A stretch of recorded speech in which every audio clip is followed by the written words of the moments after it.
Le Black Stallion se cabre sur ses pattes arrière en poussant un hennissement à faire voler le verre en éclats. Zelda Carmichael vit trois hommes adultes se disperser comme des mauvaises herbes dans une tempête de poussière, tandis que 900 kilos de pure fureur retombaient sur terre avec une force suffisante pour briser la clôture du corral. Elle traversait Miles City, dans le Montana, pour se rendre à Billings, où elle allait occuper un poste de couturière, lorsqu'elle entendit le vacarme. Elle se tenait maintenant au bord du chaos, son sac en cuir toujours serré dans une main gantée, incapable de détourner les yeux de ce magnifique animal qui venait de faire fuir les meilleurs cavaliers de la ville.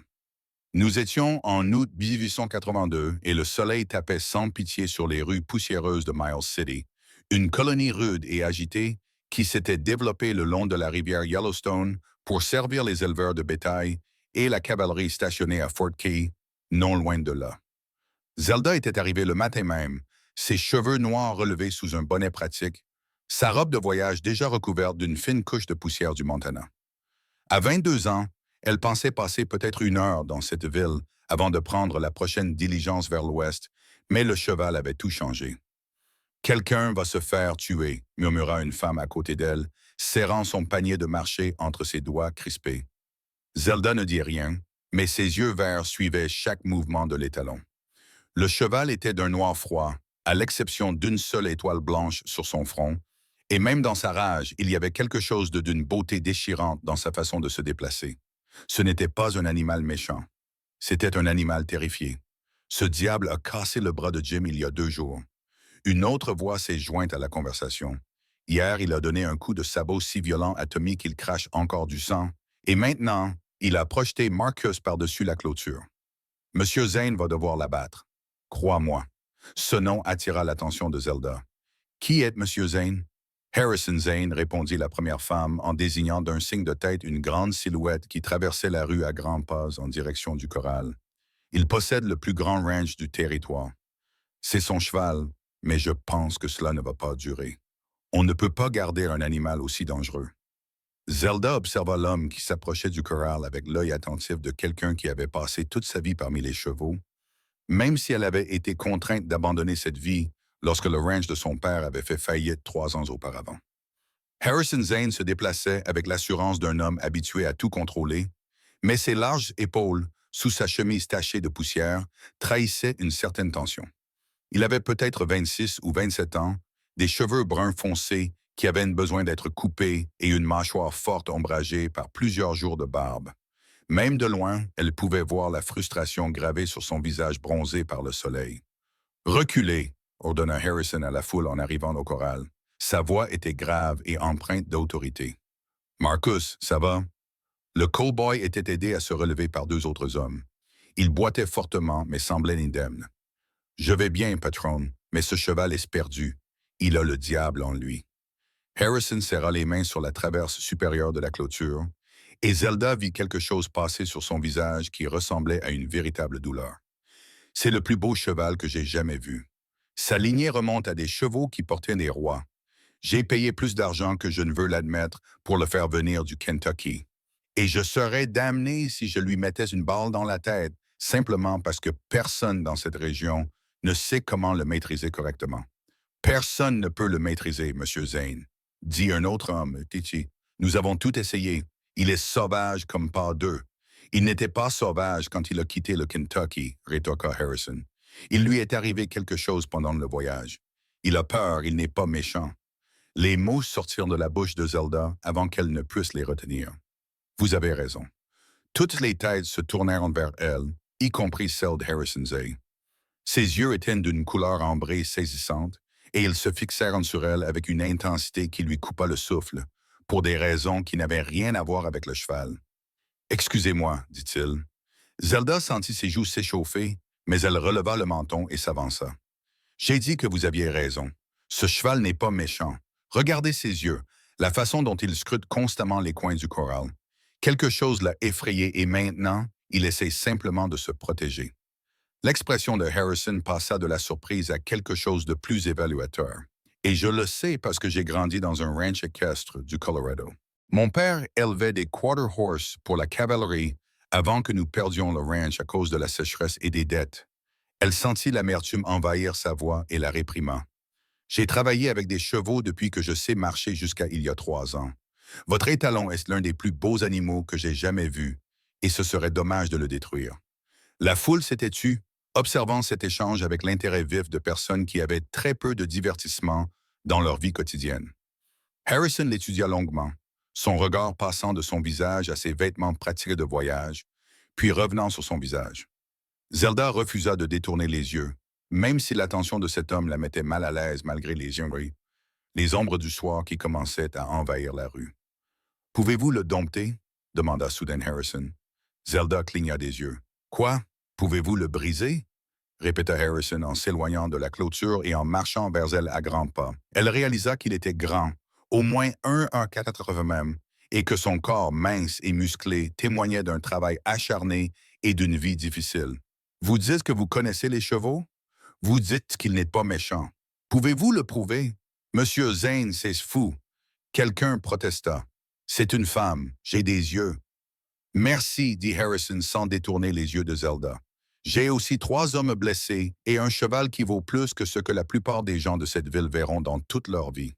Si elle peut faire ce que mes hommes ne peuvent pas faire, je me fiche qu'elle soit une femme, une cinnamon ou un ours dressé. » Il s'arrêta devant Zelda, si près qu'elle dut pencher la tête en arrière pour le regarder dans les yeux.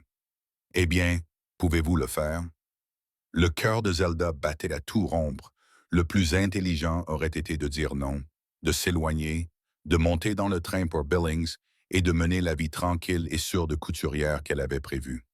Mais alors qu'elle regardait par-dessus l'épaule de Harrison, les talons noirs qui continuaient à courir dans le corral, les oreilles rabattues et les yeux blancs de peur, elle sentit quelque chose remuer dans sa poitrine, quelque chose qu'elle croyait mort depuis 3 ans, lorsque la banque avait saisi le ranch de son père.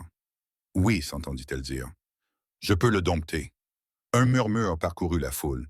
Harrison plissa légèrement les yeux, mais on aurait pu y lire une certaine forme de respect. « Quand? Donnez-moi 3 jours, dit Zelda, son esprit déjà en train de réfléchir à ce dont elle aurait besoin.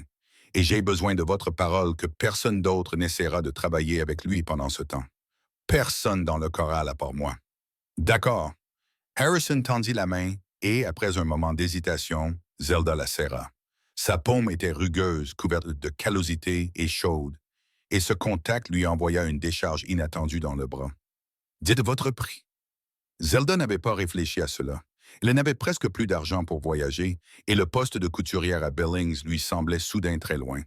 Le gîte et le couvert pour les 3 jours, et si je réussis, assez d'argent pour me rendre à Billings et me permettre de vivre pendant que je cherche du travail. Et si vous n'y parvenez pas, l'expression de Harrison était indéchiffrable. Alors je repartirai avec rien d'autre que le gîte et le couvert. Zelda retira sa main, essayant d'ignorer l'étrange picotement dans ses doigts. « Mais je vais réussir. »« Confiance, dit Harrison, et le coin de sa bouche se releva dans ce qui aurait pu être l'ombre d'un sourire. « J'aime ça. » Marcus conduit Mademoiselle Carmichael à la chambre d'amis dans la maison principale, et que quelqu'un apporte du foin et de l'eau à cet étalon. Si elle doit travailler avec lui demain, il faut qu'il se calme pour la nuit.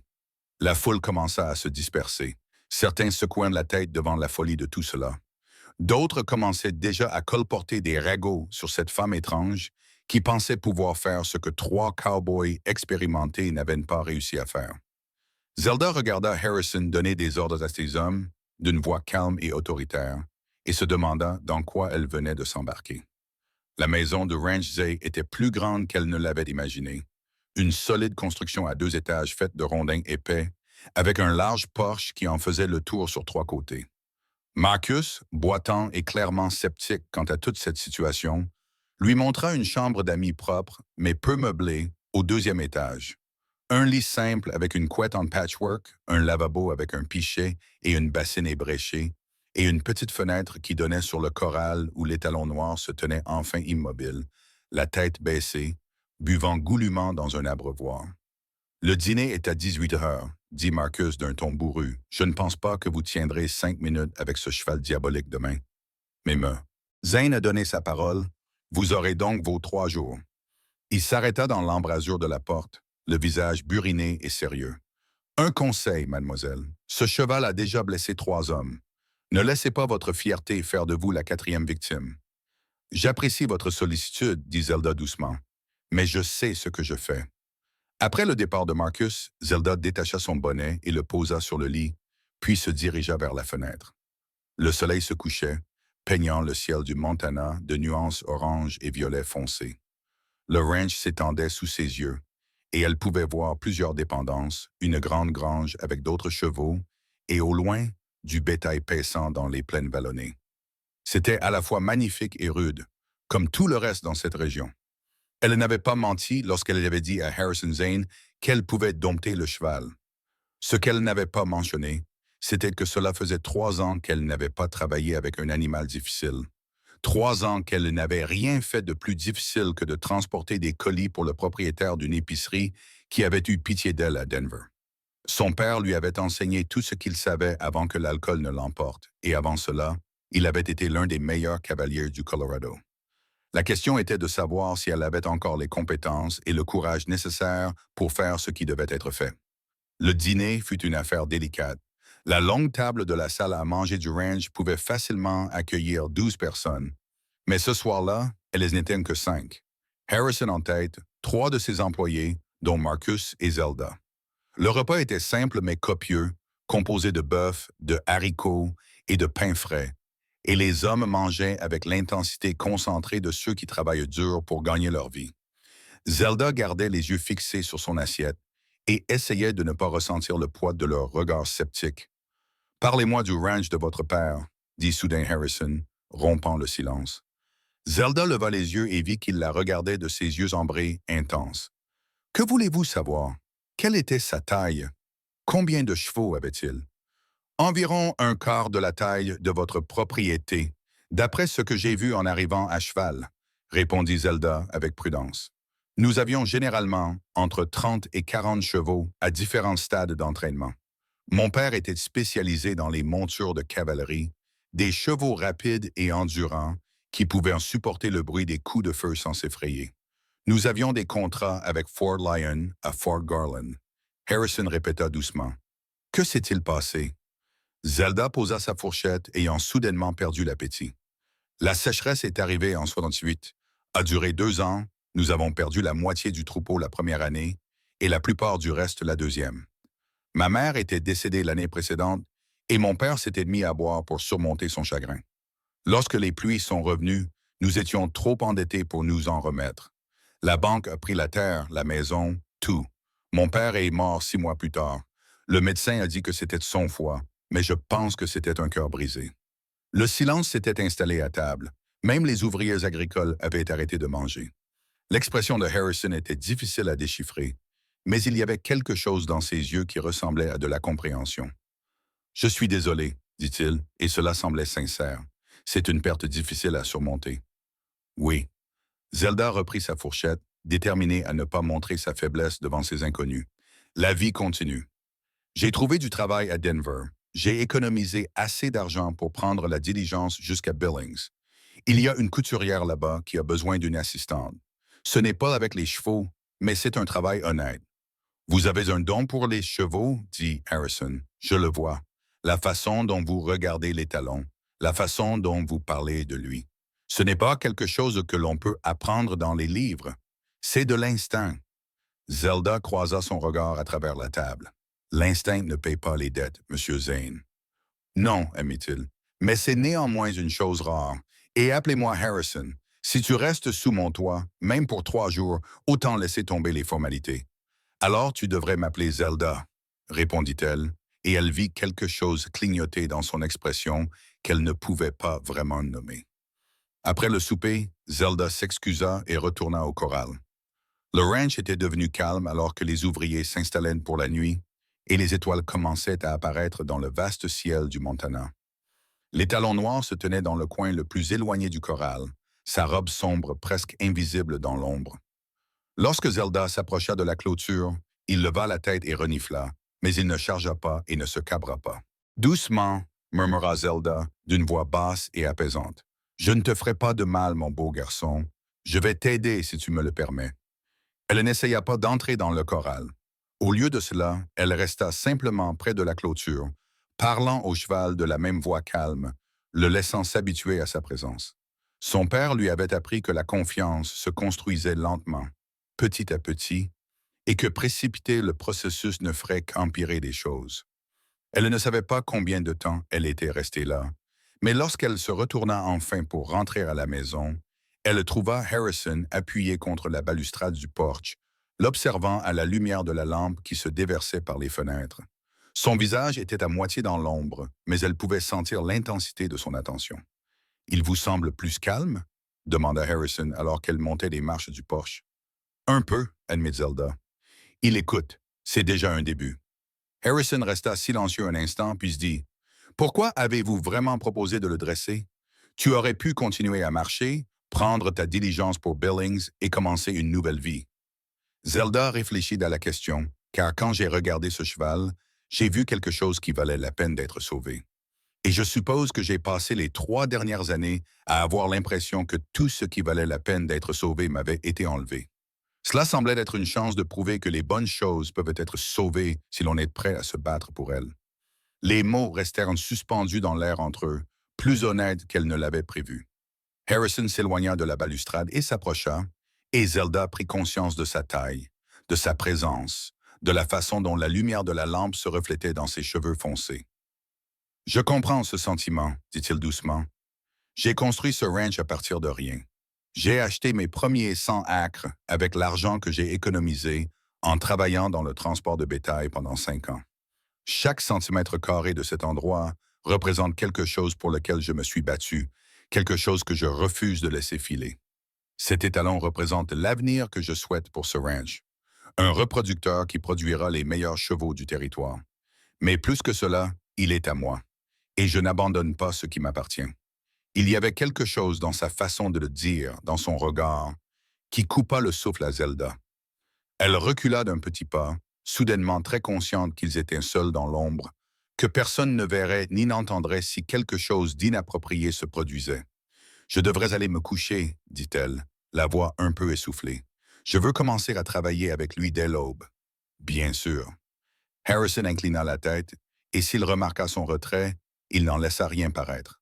« Dors bien, Zelda. » Elle s'enfuit dans sa chambre comme une écolière, le cœur battant à tout rompre, non pas par peur, mais à cause du regard que Harrison Zane lui avait lancé à la lueur de la lampe. Elle était ridicule, se dit-elle en enfilant sa chemise de nuit et en se glissant dans son lit. Elle était là pour dresser un cheval, récupérer son argent et partir pour Billings. Ce qu'elle croyait avoir vu dans les yeux de Harrison n'était que le fruit de son imagination, alimenté par la fatigue et les circonstances étranges de la journée. Mais alors qu'elle était allongée dans l'obscurité, écoutant les bruits du ranch qui s'installait pour la nuit, elle ne pouvait s'empêcher de penser au grand éleveur aux yeux ambrés qui regardait son cheval comme son père regardait ses étalons préférés, avec un mélange de fierté, de nostalgie et de farouche protection. Le lendemain matin, Zelda se leva avant l'aube. Elle enfila les vêtements les plus vieux et les plus pratiques qu'elle possédait, une jupe simple et une chemise qui avait connu des jours meilleurs, et tressa ses longs cheveux noirs pour qu'ils ne la gênent pas. Lorsqu'elle descendit, elle trouva Harrison déjà dans la cuisine, en train de verser du café dans une tasse à partir d'une cafetière posée sur la cuisinière. « Tu es debout tôt, » dit-il en lui tendant une tasse en étain remplie d'un breuvage fort et amer. « Toi aussi, » répondit Zelda en enroulant ses mains autour de la tasse et en savourant sa chaleur. Le ranch ne se gère pas tout seul. Harrison s'appuya contre le comptoir, sa propre tasse dans une main. Il semblait être debout depuis un moment, déjà habillé pour le travail, en jean et chemise bleue délavée.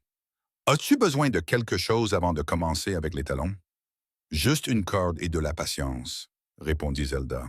« Et j'aurais besoin que tout le monde reste à l'écart du corral pendant que je travaille. Les chevaux peuvent me sentir la tension, et si vos hommes restent là à attendre que j'échoue, l'étalon captera cette énergie. »« Très bien. » Harrison vida son café et posa la tasse dans l'évier. « Je vais passer le mot. Mais je vais travailler dans la grange ce matin, assez près pour entendre si quelque chose ne va pas. » Zelda voulait faire valoir qu'elle n'avait pas besoin d'un protecteur, mais la partie pragmatique de son cerveau reconnaissait qu'il était tout simplement logique d'avoir quelqu'un à proximité au cas où l'étalon deviendrait violent. « Merci. » Le ciel commençait à s'éclaircir à l'est lorsque Zelda sortit dans le corral, l'air encore frais après la nuit. L'étalon noir se tenait près de l'abreuvoir et dressa les oreilles lorsqu'il la vit approcher. Zelda se déplaça lentement, délibérément, sans faire de mouvement brusque. Elle ne se dirigea pas directement vers la barrière, mais fit le tour du corral, laissant le cheval suivre ses mouvements, lui montrant qu'elle ne représentait pas une menace. Après plusieurs tours, elle s'approcha enfin de la barrière. L'étalon renifla et recula, ses muscles se tendant. Zelda ouvrit la porte juste assez pour se faufiler à l'intérieur, puis la referma derrière elle. Ils n'étaient plus que tous les deux, la femme et le cheval, séparés par environ 10 mètres de terre poussiéreuse. « Bonjour, mon beau, » dit Zelda doucement. « Je m'appelle Zelda, et toi et moi allons devenir amis. » L'étalon secoua la tête, ses yeux sombres fixés sur elle. Zelda pouvait voir le blanc de ses yeux, voir la tension dans chaque ligne de son corps. Elle ne s'approcha pas de lui. Au lieu de cela, elle s'assit dans la poussière, croisa les jambes et posa ses mains sur ses genoux. C'était une posture totalement non agressive, et elle savait par expérience que cela déconcertait les chevaux qui s'attendaient à ce que les humains les poursuivent et tentent de les dominer. Le temps passait lentement. Le soleil montait dans le ciel, peignant le corral de nuances dorées et ambrées. Zelda restait parfaitement immobile, parlant de temps en temps à l'étalon de la même voix basse et apaisante. Elle lui parlait du ranch de son père, des chevaux qu'elle avait connus et aimés, du long voyage du Colorado au Montana. Les mots importaient moins que le ton, le calme constant de sa présence. En milieu de matinée, l'étalon avait cessé de faire les 100 pas. Il la regardait toujours, mais ses oreilles n'étaient plus rabattues vers l'arrière et ses muscles s'étaient quelque peu détendus. Lentement, prudemment, Zelda se leva. L'étalon recula de quelques pas, mais comme elle ne le poursuivait pas, il s'arrêta et attendit. Zelda lui tourna le dos. C'était un risque calculé que son père lui avait enseigné. Les prédateurs affrontaient leur proie de front. En se détournant, elle montrait à l'étalon qu'elle ne représentait pas une menace. Elle lui parlait dans le seul langage qui comptait. Elle l'entendait renifler derrière elle, entendait le bruit sourd de ses sabots sur la terre dure et compacte. Tous ses instincts lui criaient de se retourner pour se protéger, mais elle se força à rester immobile. Le contact doux et velouté des moustaches contre son épaule fit bondir son cœur dans sa gorge, mais elle ne bougea pas. L'étalon l'examinait, son souffle chaud agitant ses cheveux alors qu'il reniflait son cou et son épaule. Zelda garda les mains sur les côtés, la posture détendue, et continua à parler d'une voix basse et apaisante. « C'est ça, murmura-t-elle. Je ne vais pas te faire de mal. Tu es en sécurité avec moi. » L'étalon renifla et recula, et Zelda attendit un long moment avant de se retourner lentement. Il se tenait à quelques mètres d'elle, la tête haute, mais les oreilles dressées, véritablement curieux. Elle tendit la main, paume vers le bas, le laissant sentir son odeur. Après un moment d'hésitation, l'étalon étira son cou et toucha sa main avec son museau. Zelda ressentit une vague de triomphe si intense qu'elle en eut le vertige. C'était ce qui lui avait manqué pendant 3 longues années, ce lien, ce moment de confiance entre l'homme et l'animal. Elle caressa doucement le museau de l'étalon, sentant la douceur de sa peau, la chaleur de son souffle. « Bon garçon, murmura-t-elle, quel bon garçon courageux. » Au-delà du corral, elle entendit quelqu'un retenir son souffle, ce qui lui indiqua qu'elle avait un public, mais elle ne détourna pas les yeux de l'étalon. Ce moment était trop précieux pour être interrompu.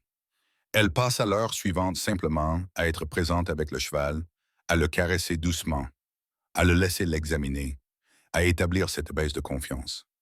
Quand elle quitta enfin le corral à midi, ses jambes tremblaient sous l'effet de l'adrénaline et ses vêtements étaient couverts de poussière, mais elle se sentait plus vivante qu'elle ne l'avait été depuis des années.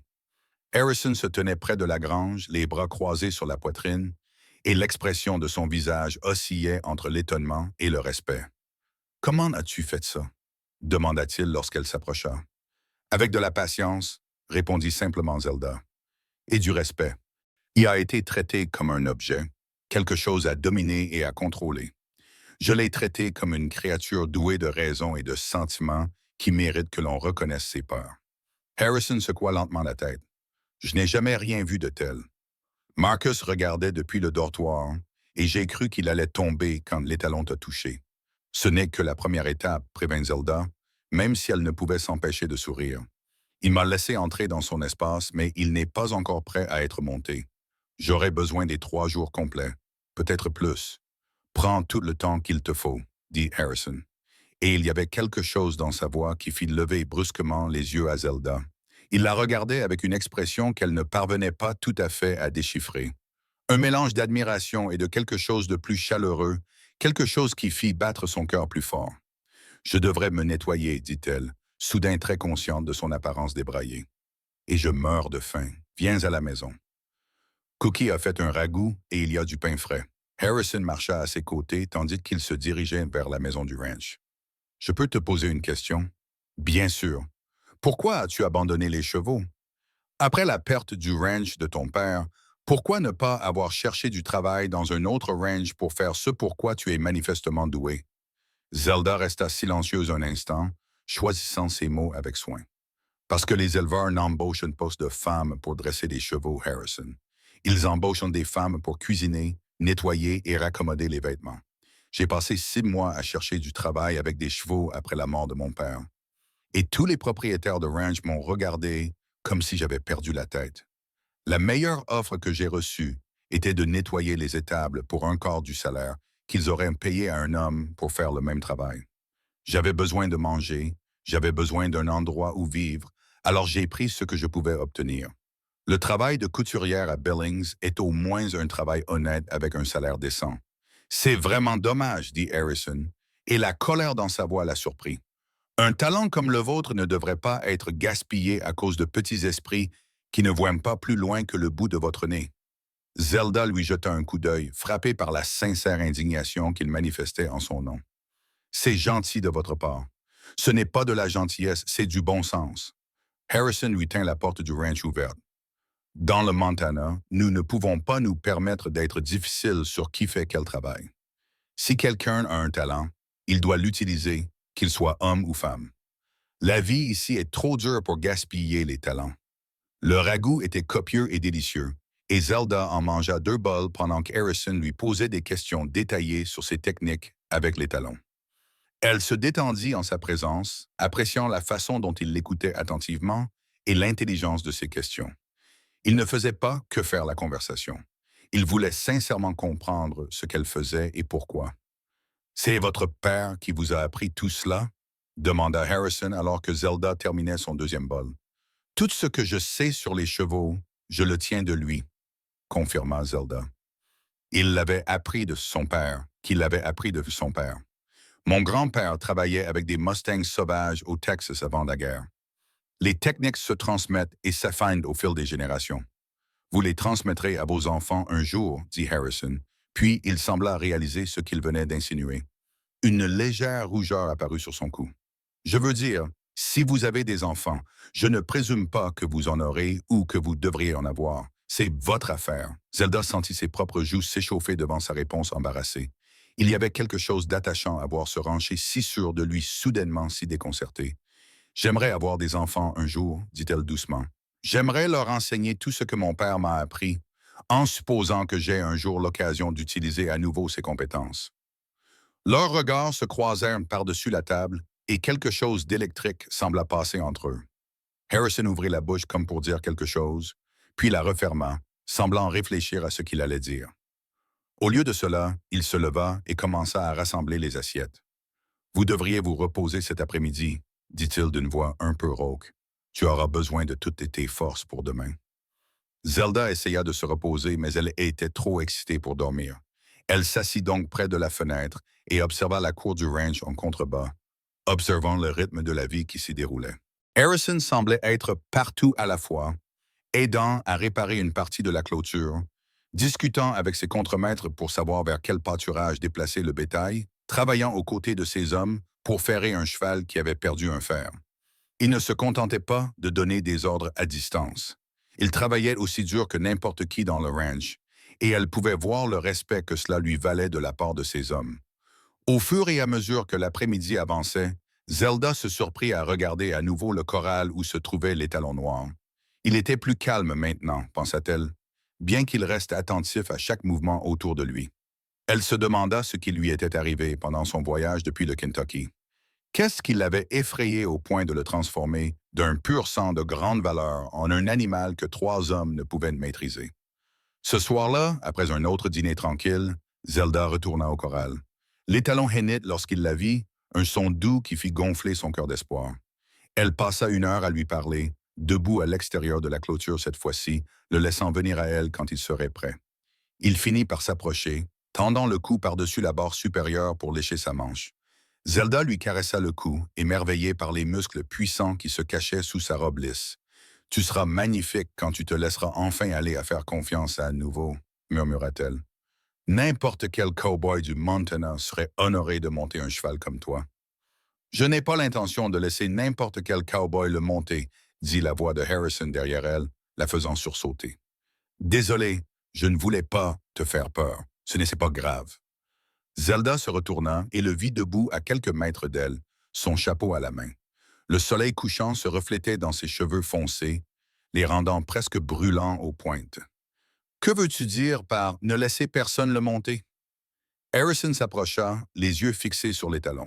« Je l'ai acheté pour la reproduction, comme je te l'ai dit, mais plus que cela, je l'ai acheté pour moi. J'ai monté des chevaux de ranch toute ma vie, de bons animaux solides qui font le travail. Mais quand j'ai vu la lignée de cet étalon, lu des articles sur sa vitesse et son endurance, je me suis dit qu'il était peut-être temps que j'aie un cheval qui soit plus que simplement pratique, un cheval qui soit spécial. »« C'est vrai, » acquiesça Zelda doucement. « Toi aussi, » dit Harrison si doucement qu'elle faillit ne pas l'entendre. Zelda retint son souffle.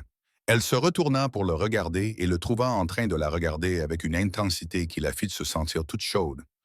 « Harrison, je ne pense pas que ce soit approprié. »« Probablement pas, » admit-il, mais il ne détourna pas le regard. « Mais c'est néanmoins vrai. Tu es entré dans ma vie hier, une parfaite inconnue, et en un jour, tu as accompli ce que 3 de mes meilleurs hommes n'ont pas réussi à faire en 2 semaines. Tu es remarquable, Zelda Carmichael, et je pense que tu n'entends pas assez souvent cette remarque. Personne ne lui avait parlé ainsi depuis des années. Pas depuis la mort de sa mère, avant que tout ne s'écroule. » Zelda sentit les larmes lui monter aux yeux et les refoula avec force. « Merci, » parvint-elle à dire. « Cela signifie plus que vous ne le pensez. » Ils restèrent silencieux pendant un moment, observant ensemble l'étalon, tandis que le ciel passait de l'orange au violet, puis au bleu profond du crépuscule. Lorsque Zelda se retourna enfin pour rentrer à la maison, Harrison l'accompagna et leurs mains se frôlèrent dans l'obscurité. Aucun des deux ne se retira. Le 2e jour, Zelda présenta l'étalon à une corde de guidage. Il fallut de la patience et plusieurs faux départs, mais à midi, elle avait attaché la corde à son licol et le guidait autour du corral. Il était toujours nerveux, toujours enclin à lever la tête en cas de mouvement brusque, mais la panique aveugle avait disparu. Il apprenait à faire confiance petit à petit. Harrison observait à nouveau depuis la grange, mais cette fois-ci, il était plus ouvert, se tenant à l'entrée où elle pouvait le voir. Zelda trouvait sa présence étrangement réconfortante plutôt que dérangeante. Il y avait quelque chose de solide et de rassurant à savoir qu'il était là, prêt à aider si les choses tournaient mal, mais lui faisant confiance pour faire ce qui devait être fait. L'après-midi du 2e jour, Zelda parvint à sceller l'étalon. Il dansa et renifla lorsqu'elle posa la selle sur son dos, mais il ne se cabra pas et n'essaya pas de la faire tomber. Elle prit son temps, ajustant chaque sangle avec douceur, lui parlant constamment d'une voix basse et apaisante. Lorsqu'elle recula enfin, l'étalon se tenait là, la selle sur le dos, tremblant légèrement, mais restant immobile. « Bon garçon, » murmura Zelda. « Quel brave garçon. » Elle n'essaya pas de le monter ce jour-là. Au lieu de cela, elle le conduisit autour du corral avec la selle sur le dos, le laissant s'habituer à son poids et à sa sensation. Lorsqu'elle retira la selle et quitta le corral, le soleil se couchait et elle était épuisée, mais le sentiment de triomphe qui coulait dans ses veines valait bien chaque muscle indolori. Harrison l'attendait avec une louche d'eau fraîche tirée du puits. Zelda but avec gratitude, consciente de la poussière et de la sueur qui devait la recouvrir, de ses cheveux qui s'étaient défaits de leurs tresses et bouclés sauvagement autour de son visage. « Demain ?» demanda Harrison. « Demain ?» confirma Zelda. « Si tout se passe bien, je le montrerai demain. » Ce soir-là, au dîner, même les employés du ranch les plus sceptiques durent admettre que Zelda avait accompli quelque chose d'extraordinaire. Marcus, qui avait encore le bras en écharpe à cause de la ruée de l'étalon, secoua la tête avec admiration.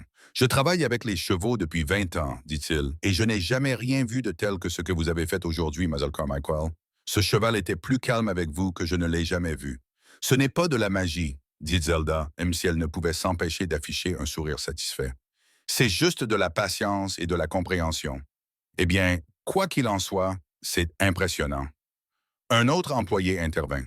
J'avoue que je ne pensais pas que vous aviez la moindre chance, mais vous m'avez prouvé que j'avais tort. Après le dîner, Zelda se retrouva à nouveau sur le porche avec Harrison. Ces conversations tranquilles dans l'obscurité du soir devenaient une habitude, et elle savait qu'elle devrait probablement y mettre un terme. Après tout, elle allait bientôt partir pour Billings, où elle occuperait un poste de couturière et mènerait une vie qui n'aurait pas de place pour les grands ranchers aux yeux ambrés et à la voix qui la faisait vibrer. Comment vas-tu l'appeler? Demanda Zelda, plus pour rompre le silence pesant que parce qu'elle avait vraiment besoin de le savoir. Je pensais à Midnight, répondit Harrison, à cause de sa couleur et parce que je l'ai vu pour la première fois à minuit, quand ils l'ont déchargé du train. Même à ce moment-là, il se débattait contre les palefreniers, terrifié. J'aurais dû me douter que quelque chose n'allait pas, mais j'étais trop excité à l'idée de le posséder enfin pour y prêter attention. Tu ne peux pas te reprocher ce qui s'est passé, dit Zelda doucement. Parfois, les chevaux sont traumatisés et il n'y a aucun moyen de le prévoir ou de l'empêcher. Je sais. Harrison resta silencieux un moment, puis dit, que vas-tu faire à Billings? Je veux dire, à part travailler pour la couturière, as-tu de la famille là-bas?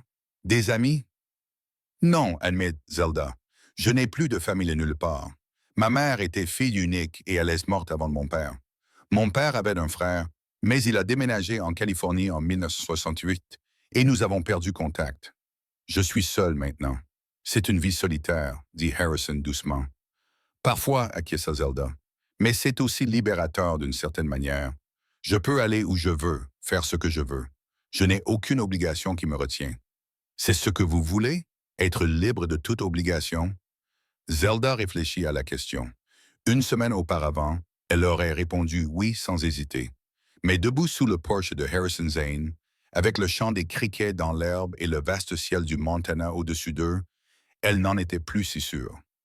Je ne sais pas ce que je veux, dit-elle honnêtement.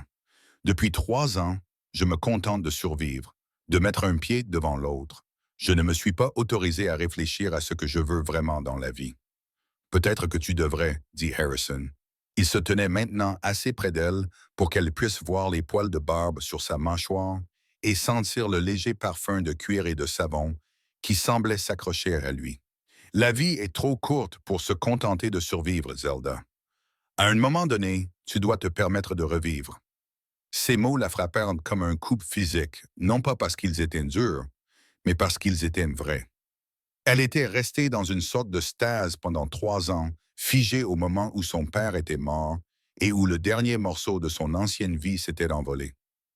Elle ne s'était pas autorisée à vouloir autre chose que le strict nécessaire, car vouloir plus signifiait risquer une nouvelle perte, un nouveau chagrin. « Que veux-tu » demanda-t-elle en lui renvoyant la question. Harrison eut un sourire en coin, un peu triste. « Je veux que ce ranch réussisse. Je veux élever des chevaux que les gens viendront acheter de tout le pays.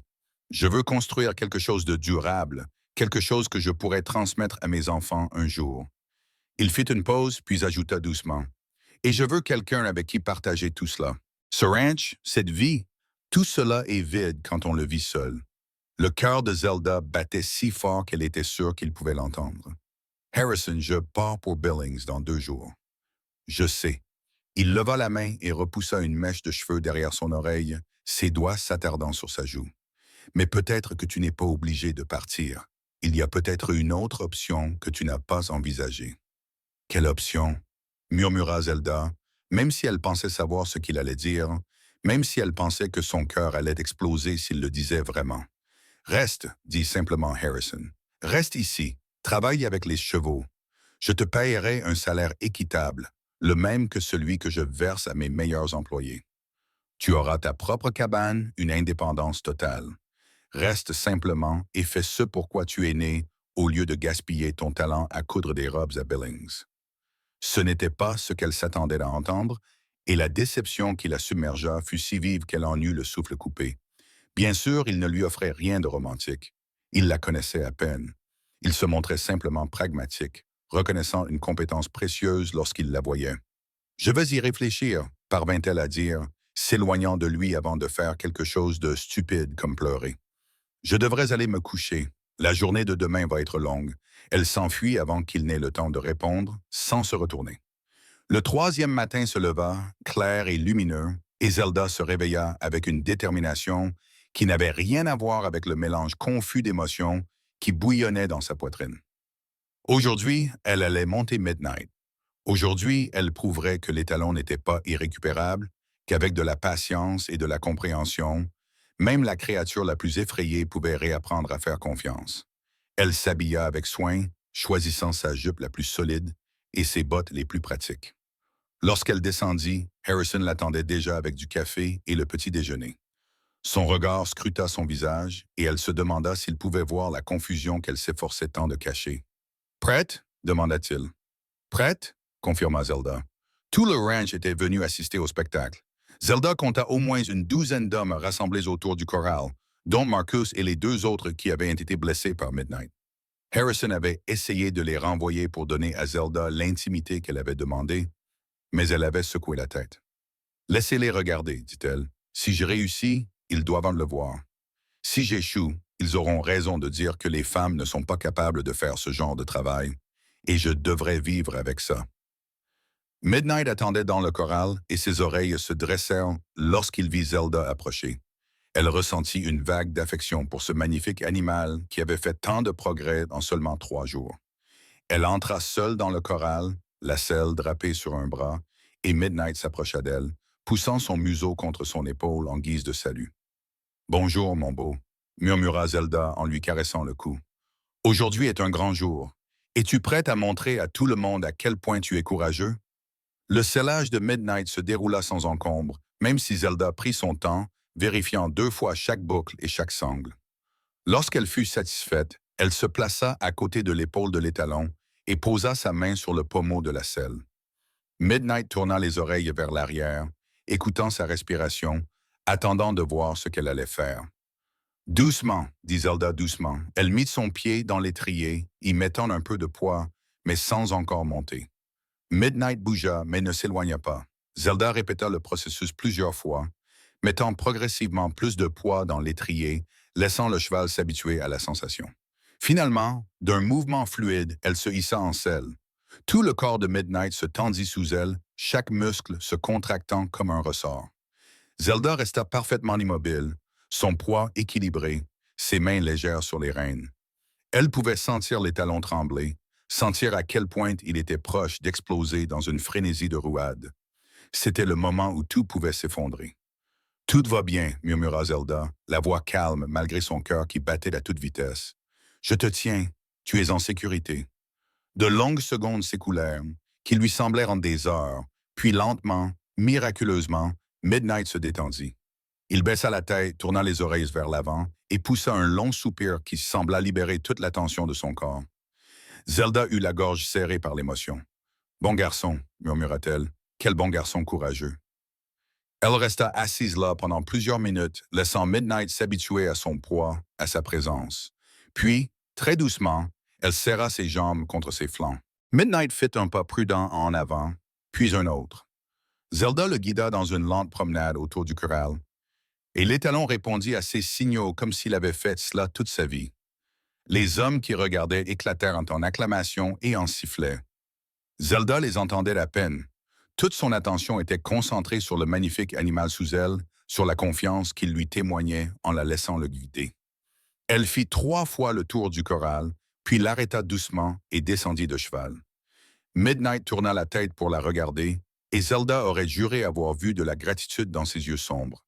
Elle enroula ses bras autour de son cou, pressa son visage contre sa robe chaude et sentit des larmes couler sur ses joues. C'était ce qui lui manquait. Ce lien, ce but, ce sentiment d'être exactement là où elle devait être. Lorsqu'elle quitta enfin le corral, Harrison se tenait à la barrière, et l'expression sur son visage était différente de tout ce qu'elle avait vu auparavant. C'était un pur émerveillement mêlé à quelque chose de plus profond, quelque chose qui lui coupa le souffle. Zelda, dit-il d'une voix rauque d'émotion, c'était incroyable. Vous êtes incroyable. Les employés du ranch se pressèrent autour d'elle pour la féliciter et lui poser des questions sur ses techniques. Marcus lui serra la main de son bras valide, un sourire sincère illuminant son visage buriné. Je vous dois des excuses, mademoiselle Carmichael, dit-il. Je ne pensais pas que vous y arriveriez et j'avais tort. Vous avez un vrai don. Merci, répondit Zelda, encore étourdie par la course et par l'émotion. Harrison finit par renvoyer tout le monde à son travail, le laissant seul avec Zelda près du corral. Midnight s'était approché de l'abreuvoir et buvait goulûment, l'air plus détendu que Zelda ne l'avait jamais vu. « Tu as réussi, dit Harrison. 3 jours, comme tu l'avais promis. Dis-moi ton prix. Il est à toi. » Les mots de cette première nuit résonnaient entre eux, mais tout semblait différent à présent. Zelda leva les yeux vers Harrison, l'homme qui lui avait donné une chance alors que personne d'autre ne l'avait fait, qui l'avait observé travailler avec patience et respect, qui lui avait proposé un travail qu'elle aimait au lieu de celui auquel elle s'était résignée. « Je ne veux pas aller à Billings, s'entendit-elle dire. Harrison se figea. « Non, non. » Zelda prit une inspiration, rassemblant son courage. « Je veux rester ici. Je veux travailler avec vos chevaux. Je veux faire ce pour quoi je suis faite. » Le sourire qui illumina le visage de Harrison était comme un lever de soleil, brillant, chaleureux et plein de promesses. « Le poste est à toi alors. Un salaire équitable, ta propre cabane et tout le temps que tu veux avec les chevaux. » « Il y a autre chose, dit Zelda, le cœur battant. Hier soir, tu as dit que tu voulais quelqu'un avec qui partager cette vie. Tu le pensais vraiment? » Le sourire de Harrison s'estompa pour laisser place à quelque chose de plus sérieux, de plus intense. « Oui, parce que je n'ai pas pu m'empêcher de repenser à ce que tu as dit, au fait que la vie est trop courte pour se contenter de survivre, qu'à un moment donné, il faut se permettre de revivre. » Zelda s'approcha de lui, suffisamment près pour voir l'éclat doré de ses yeux ambrés. « Je pense que je suis peut-être prête à revivre, Harrison, et je pense que je veux peut-être le faire ici, avec toi. » Pendant un long moment, Harrison se contenta de la regarder, comme s'il n'arrivait pas à croire ce qu'il entendait. Puis il comble la distance qui les séparait d'un long pas, ses mains venant enserrer son visage avec une douceur qui lui coupa le souffle. « Tu es sûr? » demanda-t-il d'une voix basse et pressante. « Je sais que nous ne nous connaissons que depuis 3 jours. Je sais que c'est fou, mais Zelda, depuis le moment où tu t'es approché de ce corral et où tu as dit que tu pouvais dompter mon cheval, je n'ai pas pu m'empêcher de penser à toi. Si tu restes, je veux que ce soit pour plus que le travail. Je veux te courtiser comme il se doit pour voir si ce que je ressens est réel. Je suis sûr, murmura Zelda. Puis Harrison l'embrassa, ses lèvres chaudes et fermes contre les siennes, et le monde sembla basculer sur son axe. Le baiser fut d'abord doux, hésitant, comme une question posée et une réponse donnée. Mais alors que Zelda se fondait en lui, ses mains remontant pour agripper ses épaules, il s'intensifia pour devenir quelque chose de plus passionné, de plus désespéré. Les bras de Harrison s'enroulèrent autour de sa taille, la serrant contre lui, et Zelda eut l'impression de tomber et de voler à la fois. Quand ils se séparèrent enfin, tous deux haletants, Harrison posa son front contre le sien. « Je vais faire les choses correctement, dit-il. Je vais te courtiser comme tu le mérites. Nous prendrons notre temps, nous apprendrons à nous connaître, mais Zelda, je veux que tu saches que je n'ai jamais ressenti cela pour personne auparavant. Tu es entré dans ma vie il y a 3 jours et, d'une manière ou d'une autre, tu es déjà devenu indispensable. » Le cœur de Zelda avait l'impression d'exploser. « Je ressens la même chose. C'est à la fois terrifiant et merveilleux. Nous trouverons une solution ensemble, promit Harrison. Il l'embrassa à nouveau, plus doucement cette fois, puis s'écarta à contre-cœur. « Je devrais te laisser te reposer. Tu as vécu 3 jours difficiles. »« Je devrais envoyer un télégramme à la couturière de Billings, dit Zelda, lui faire savoir que je ne prendrai finalement pas le poste. Je demanderai à l'un des ouvriers d'aller en ville cet après-midi. » Harrison tendit la main et prit la sienne, entrelaçant ses doigts avec les siens. « Bienvenue à la maison, Zelda. » La maison. Ce mot se posait dans la poitrine de Zelda comme une douce chaleur. Elle n'avait pas eu de maison depuis 3 ans. Pas vraiment. Elle avait eu des endroits où dormir, des endroits où travailler, mais rien qui lui donne le sentiment d'être chez elle. Debout là, la main de Harrison enroulée autour de la sienne, le soleil du Montana réchauffant son visage et le hennissement de minuit résonnant doucement depuis le corral, Zelda pensa qu'elle avait peut-être enfin trouvé sa place. Les semaines qui suivirent furent parmi les plus heureuses de la vie de Zelda. Harrison lui fit construire une petite cabane, une structure confortable d'une seule pièce avec un poêle à bois, un lit douillet et des fenêtres donnant sur les pâturages des chevaux. Zelda passait ses journées à s'occuper des chevaux du ranch, pas seulement Midnight, mais aussi les autres. Elle apprenait aux plus jeunes à accepter la selle et le harnais, travaillait avec les plus âgés pour corriger leurs mauvaises habitudes et commençait à planifier avec Harrison un programme d'élevage qui produirait les meilleurs chevaux du Montana. Le soir, Harrison venait dans sa cabane où elle se rendait dans la maison principale, et ils s'asseyaient ensemble pour discuter pendant des heures. Ils parlaient de tout, de leur passé, de leurs rêves, de leurs peurs.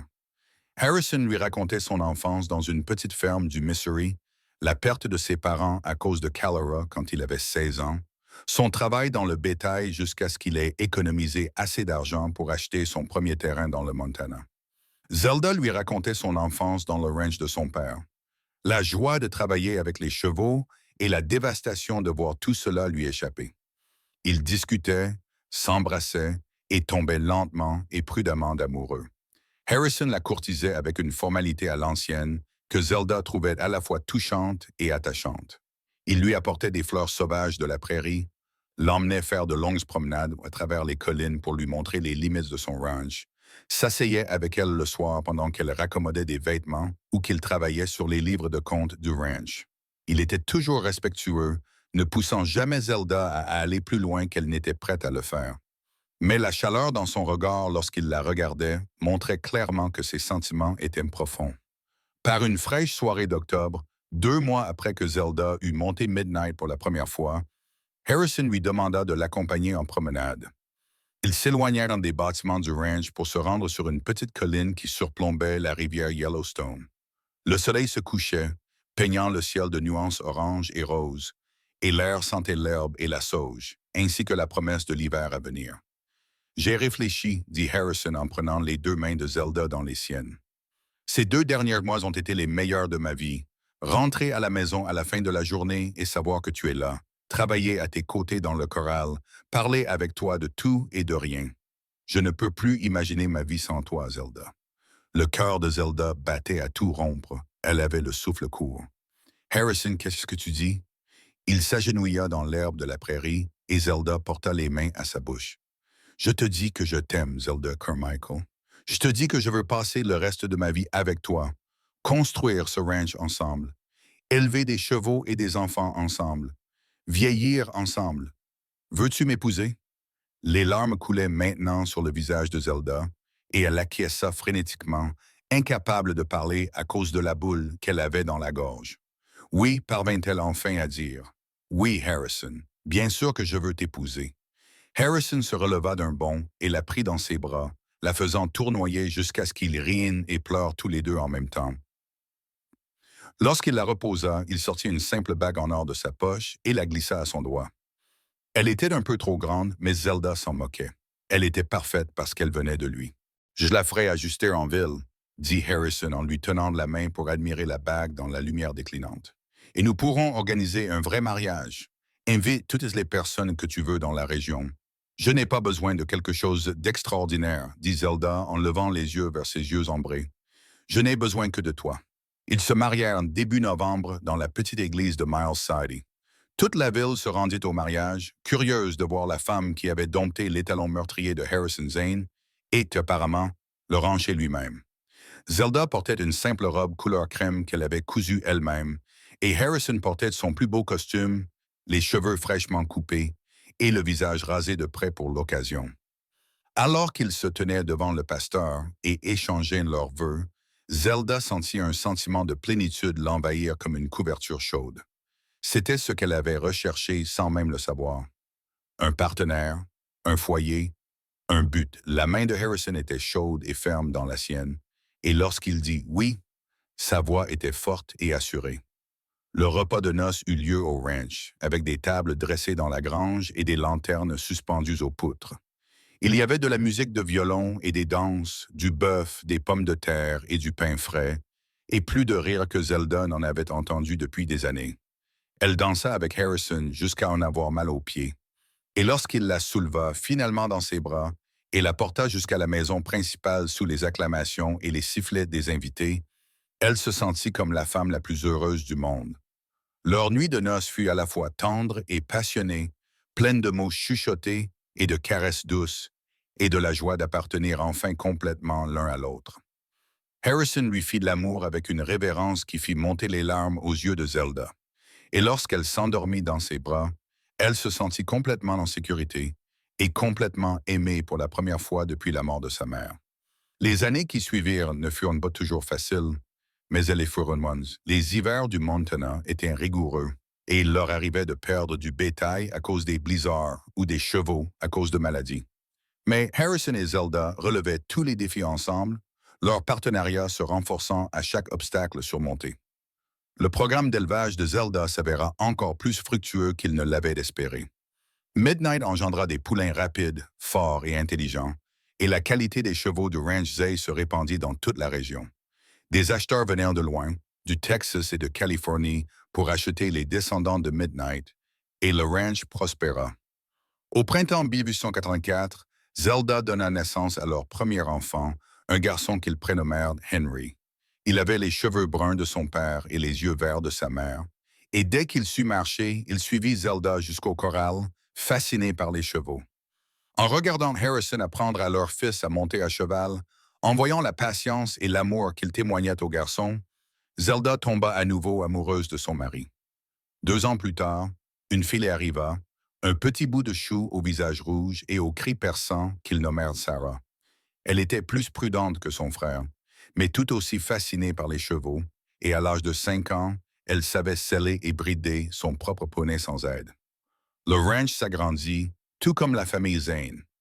En 1889, un autre fils, Samuel, vint agrandir la famille, suivi 3 ans plus tard d'une fille prénommée Emma.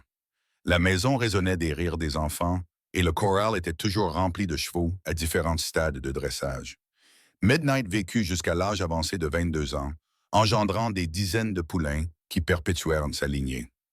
Lorsqu'il s'éteignit paisiblement dans son sommeil en 1900, Harrison et Zelda l'enterrèrent sur la colline surplombant la rivière Yellowstone, là où Harrison avait fait sa demande en mariage tant d'années auparavant.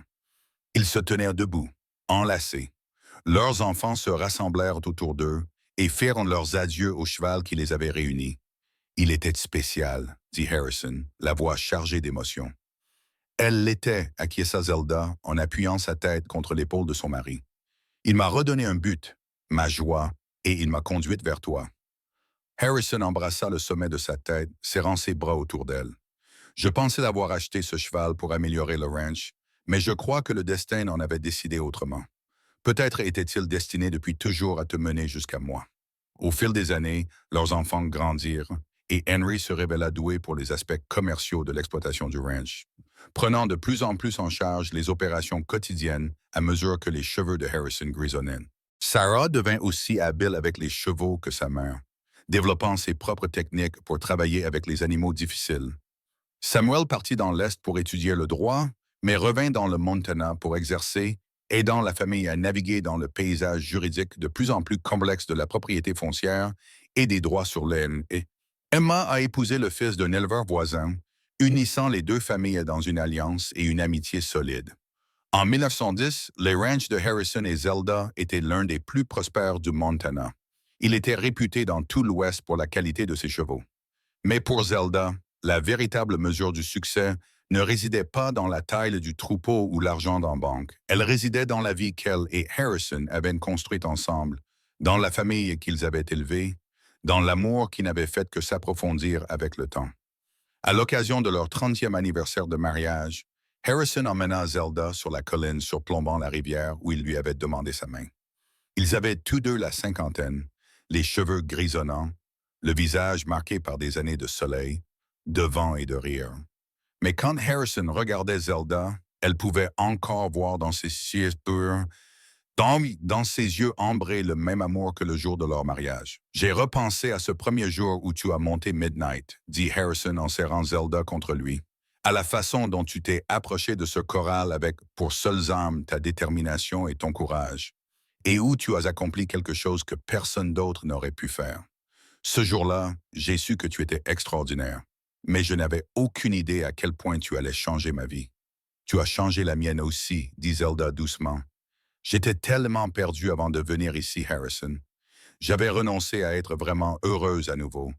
Et puis je t'ai rencontré, et soudain, tout ce que je pensais avoir perdu m'a été rendu. Un but, de la joie, de l'amour, un foyer. Tu m'as donné toutes ces choses. Harrison dit, avant toi, ce ranch n'était qu'une entreprise. Maintenant, c'est un héritage, quelque chose que nos enfants et petits-enfants perpétueront longtemps après notre départ. C'est toi qui as fait cela, Zelda. Toi et ton don remarquable avec les chevaux et les gens. Ils se tenaient ensemble tandis que le soleil se couchait sur les plaines du Montana, peignant le ciel des mêmes nuances d'orange et de rose qui avaient coloré la soirée de la demande en mariage d'Harrison. Au loin, ils pouvaient voir leur maison, la fumée s'élevant de la cheminée, les lumières brillantes aux fenêtres. Leurs enfants étaient là avec leur propre famille, réunis pour la célébration de l'anniversaire qui commencerait lorsque Harrison et Zelda seraient de retour. Tu l'as jamais regretté? Demanda soudain Harrison. D'avoir abandonné ton projet d'aller à Billings pour rester ici à la place. Zelda se tourna vers son mari, cet homme qui lui avait donné tout ce dont elle ne savait pas avoir besoin. Pas une seule seconde, répondit-elle fermement. C'est exactement ici que je devais être. Harrison sourit et se pencha pour l'embrasser, et Zelda lui rendit son baiser avec tout l'amour et la passion de 30 ans de mariage. Lorsqu'ils se séparèrent enfin, tous deux un peu essoufflés, Harrison lui prit la main et ils se mirent à marcher ensemble vers la maison. Allez, viens, dit-il. Notre famille nous attend et je crois qu'il y a un gâteau avec nos noms dessus. Et une danse, ajouta Zelda avec un sourire. N'oublie pas la danse. J'attends de toi que tu me fasses tourner comme tu l'as fait le jour de notre mariage. Tous les jours pour le reste de ma vie, promit Harrison. Et Zelda savait qu'il était sincère. Ils rentrèrent chez eux main dans la main, deux personnes qui s'étaient trouvées dans les circonstances les plus improbables et avaient construit une vie qui dépassait leurs rêves les plus fous. Le cheval sauvage et la femme déterminée, le rancher solitaire et la fille perdue qui avait retrouvé le chemin de la maison. C'était une histoire d'amour écrite dans la poussière des enclos du Montana, dans le tonnerre des sabots des chevaux, dans les moments tranquilles de compréhension qui passaient entre deux personnes qui se voyaient vraiment. Et alors que les étoiles commençaient à apparaître dans le vaste ciel du Montana, Harrison et Zelda Zane entrèrent dans leur maison chaleureuse et lumineuse, remplie de famille et de rire. Preuve vivante que parfois, les choses les plus brisées peuvent être réparées. Et parfois, les plus belles histoires d'amour commencent par un seul moment de courage et un cheval qui a failli tuer 3 hommes. La célébration de l'anniversaire s'est prolongée jusque tard dans la nuit, avec de la musique de violon, des histoires et 4 générations de Zay réunies sous un même toit. Le fils aîné d'Henry, âgé de seulement 14 ans, a coincé Zelda à un moment donné pour lui demander de raconter à nouveau l'histoire de sa rencontre avec son grand-père. C'était un étalon noir, commença Zelda, s'installant dans un fauteuil avec une tasse de cidre à la main. Le plus beau et le plus effrayé des chevaux que j'avais jamais vus. Il avait failli tuer 3 hommes et tout le monde pensait qu'il fallait l'abattre. Mais je l'ai regardé et j'ai vu quelque chose qui valait la peine d'être sauvé.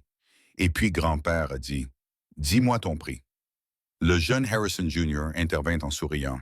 Il avait entendu cette histoire des dizaines de fois, mais il ne s'en lassait jamais. C'est vrai, confirma Zelda en souriant à ce souvenir. Et j'ai dit que je pouvais dresser le cheval en 3 jours. Je n'avais pas d'argent, pas de perspective d'avenir, et j'étais censé prendre le train pour Billings afin de devenir couturière. Mais quelque chose m'a poussé à m'arrêter et à regarder ce cheval, et quelque chose m'a fait croire que je pouvais l'aider. Parce que tu en étais capable, dit Sarah en venant s'asseoir à côté de sa mère. Elle posa sa main sur celle de Zelda et la serra doucement. Tu as toujours eu un don, maman, avec les chevaux et avec les gens. Ce don, c'est la patience, dit Zelda, et la volonté de voir au-delà de la peur pour découvrir ce qui se cache derrière. Ce cheval n'était pas méchant, il avait peur. Une fois que j'ai compris cela, le reste n'était qu'une question de temps et de confiance. Et tu es tombée amoureuse de grand-père pendant que tu domptes Midnight, ajouta Emma en souriant depuis l'autre bout de la pièce, où elle était assise avec son mari et ses enfants. Eh bien, cette partie-là n'était pas prévue, amie à Zelda, sentant ses joues s'échauffer lorsque Harrison croisa son regard depuis l'autre bout de la pièce et lui fit un clin d'œil. Mais oui, c'est vrai. Comment aurais-je pu ne pas tomber amoureuse? Il m'a donné une chance alors que personne d'autre ne l'aurait fait. Il a vu en moi une valeur qui allait au-delà de ce que je pouvais offrir en tant qu'épouse ou femme de ménage. Il respectait mes compétences et mon intelligence, et il m'a proposé un partenariat dans tous les sens du terme. La meilleure décision que j'ai jamais prise, dit Harrison en venant se placer derrière la chaise de Zelda. Il posa ses mains sur ses épaules, et elle leva les mains pour recouvrir l'une des siennes. À part l'achat de ce cheval fou, bien sûr. C'est minuit qui nous a réunis, dit Zelda doucement. Tout ce qui a suivi, ce ranch, notre famille, l'héritage que nous avons bâti, tout a commencé avec ce cheval effrayé et ma conviction obstinée qu'il pouvait être sauvé. Tu as sauvé plus que le cheval, maman, dit Henry doucement. Sa femme était à ses côtés, leurs enfants étaient éparpillés dans la pièce. Tu as sauvé tout ce ranch, en réalité. Le programme d'élevage que tu as développé a fait de nous ce que nous sommes aujourd'hui. Papa dit toujours que tu es le véritable cerveau derrière cette entreprise. Ton père est trop modeste, protesta Zelda. Mais Harrison secoua la tête. C'est vrai. J'avais des terres, du bétail et un rêve. Mais c'est toi qui as apporté l'expertise et la vision qui ont rendu tout cela possible. Nous sommes partenaires, Zelda. Nous l'avons toujours été. Chaque succès de ce ranch est autant le tien que le mien. L'amour et la fierté dans sa voix firent monter les larmes aux yeux de Zelda. Après 30 ans, il pouvait encore faire battre son cœur avec quelques mots. Elle se leva et se tourna vers lui, levant les mains pour prendre son visage buriné et aimé entre ses mains. Nous avons construit cela ensemble, dit-elle fermement. Tout ce que nous avons, tout ce que nous sommes, nous l'avons fait ensemble. C'est ça, le partenariat. Harrison l'embrassa doucement, indifférent au regard amusé et affectueux de leurs enfants et petits-enfants. Lorsqu'il s'écarta, il souriait. À 30 ans de plus, dit-il en levant son verre de cidre. À 30 ans de plus, répéta tout le monde en levant leur verre. Mais en fin de compte, ils passèrent 43 années supplémentaires ensemble. Harrison s'éteignit paisiblement dans son sommeil en 1953 à l'âge de 97 ans, Zelda lui tenant la main. Elle le suivit 6 mois plus tard, incapable ou refusant de vivre sans l'homme qui avait été son partenaire. Son amour, son tout pendant plus de 7 décennies. Ils furent enterrés côte à côte sur la colline surplombant la rivière Yellowstone, près de la tombe de Midnight. Leurs enfants, petits-enfants et arrière-petits-enfants se rassemblèrent pour leur dire adieu. Et tandis que le pasteur parlait d'amour, d'héritage et de vie bien vécue, un cheval noir apparut sur la crête au-dessus d'eux. C'était l'un des arrière-petits-fils de Midnight, arborant la même étoile blanche distinctive sur le front, et il se tenait debout, se découpant sur le ciel du Montana, comme s'il veillait sur les tombes des personnes qui avaient sauvé son ancêtre et bâti une dynastie à partir de ce seul acte de courage. Le ranch Zane continua de prospérer pendant des générations, toujours spécialisé dans l'élevage et le dressage de chevaux de qualité, toujours dirigé par des descendants qui avaient appris leur métier auprès de Zelda. Et chaque enfant né dans la famille apprit l'histoire de la femme qui avait dompté le cheval qui avait failli tuer 3 hommes, et du cowboy qui avait dit « Dites votre prix, il est à vous ». Et comment ce moment avait changé le cours de leur vie à tous. C'était une histoire d'amour pour des siècles, écrite dans la poussière du Montana et scellée par la confiance, le courage et le genre de partenariat qui ne se présente qu'une fois dans une vie. Et même si Harrison et Zelda Zane avaient disparu depuis longtemps, leur héritage vivait dans chaque cheval issu de la lignée de Midnight, dans chaque enfant qui apprenait à dompter les chevaux avec patience plutôt qu'avec force, et dans l'histoire d'amour qui était devenue une légende à Miles City, dans le Montana, et au-delà. La fin de leur histoire n'était en réalité que le début de quelque chose de plus grand. Un témoignage de ce que 2 personnes peuvent construire lorsqu'elles se trouvent au bon moment. Lorsque le courage rencontre l'opportunité et lorsque l'amour a la chance de s'enraciner profondément dans un sol fertile. Harrison et Zelda avaient trouvé leur bonheur, non pas dans une fin de conte de fées, mais dans le travail quotidien de construire une vie ensemble. Un jour, un cheval, un choix à la fois. Et si vous demandiez à l'un de leurs descendants quel était le secret, ce qui a permis au mariage de Harrison et Zelda de durer 7 décennies, et de laisser un héritage qui a perduré pendant des générations, ils vous répondraient tous la même chose. La confiance, le partenariat et la volonté de voir la valeur des choses brisées. Parce que parfois, les plus belles histoires commencent par quelque chose qui semble irrécupérable. Et parfois, les plus grandes histoires d'amour commencent par une simple question. Pouvez-vous le dompter? Et la réponse courageuse. Oui, je peux. Je peux. En fin de compte, c'est à cela que se résumait la vie de Zelda Carmichael Zane. Elle pouvait dompter les chevaux, elle pouvait construire des rêves, et elle pouvait aimer de tout son cœur. Et lorsque vous combinez ces trois dons avec le soutien indéfectible, le sens des affaires et l'amour tout aussi féroce de Harrison Zane, vous obtenez quelque chose de vraiment extraordinaire. Vous obtenez un ranch qui est devenu un empire, une famille qui est devenue une dynastie et une histoire d'amour qui sera racontée et répétée pendant des générations. Sur les tombes surplombant la rivière Yellowstone, les épitaphes étaient simples mais parfaites. Harrison Zane, 1856-1953. Mary, père et grand-père bien-aimé. Il a bâti un héritage à partir de la poussière du Montana. Zelda Carmichael Zane, 1860-1953. Épouse, mère et grand-mère bien-aimée. Elle a dompté les chevaux et brisé les barrières avec la même grâce, et entre leurs tombes, une petite plaque commémorative rend hommage à Midnight, le cheval qui les a réunis et qui a tout déclenché. Car en fin de compte, tout a vraiment commencé avec cet étalon noir, cet animal effrayé et magnifique que personne ne pouvait monter jusqu'à ce qu'une jeune femme déterminée aux yeux verts et dotée du don de son père décide d'essayer. Le soleil se couchait sur les plaines du Montana, peignant le ciel de nuances familières d'orange et de rose. Et sur la colline surplombant la rivière Yellowstone, trois tombes témoignaient en silence du courage, de l'amour et de la force durable du partenariat. Le vent soufflait dans l'herbe, emportant avec lui le bruit lointain des chevaux qui hennissaient dans le corral en contrebas, et le ranch Zane continuait à fonctionner, comme Harrison et Zelda l'avaient toujours voulu. Leur histoire était complète, leur fin heureuse, leur héritage assuré. Et parfois, lors de soirées tranquilles, lorsque la lumière était parfaite, les ouvrières du ranch juraient de voir deux silhouettes debout sur la colline, main dans la main, veillant sur la terre qu'ils avaient aimée et la famille qu'ils avaient fondée ensemble jusqu'à la fin et au-delà.